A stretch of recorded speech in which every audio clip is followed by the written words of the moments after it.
Mimi. Vidéo, c'est par là. Mimi de Barentin, née en 48 à Tôtes. Marguerite.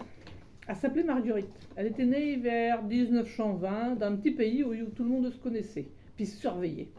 Elle était un bio brave fille, elle n'avait pas trop d'un camo, mais bien brave. Vers l'âge de 20 ans, elle avait marié Polyte, le gars au forgeron, un journalier sans le sou.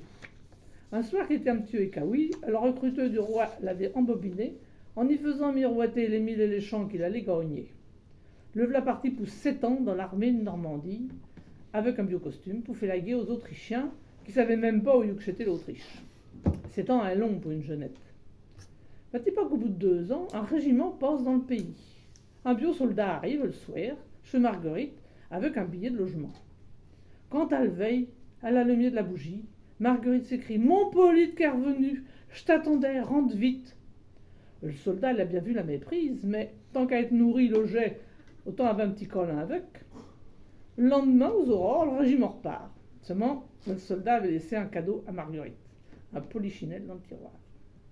Tout ça se serait bien passé, Marguerite prenait de l'entournure, racontait partout que son Polyte était revenu avec les soldats. Tout le monde criait cette histoire, mais quand que le boulot est arrivé, nous venions d'apprendre que le Polyte était mort depuis plus d'1 an à Fontenoy. On a eu bien tourné le problème dans tous les sens, le Polyte y était pour rien. Le curé n'a jamais voulu baptiser la bézote, il a fallu que l'archevêque s'en mêle. Que l'époque, comme si que cette pauvre petite était pour quelque chose. Enfin, le curé l'a baptisée, mais cette pauvre Marguerite est devenue moins que rien au regard du pays. Puis elle a élevé sa bézote comme elle a pu. Et ben moi, je suis bien contente de ne pas avoir vécu à cette époque-là. Hein. Allez, vous jouez du mieux.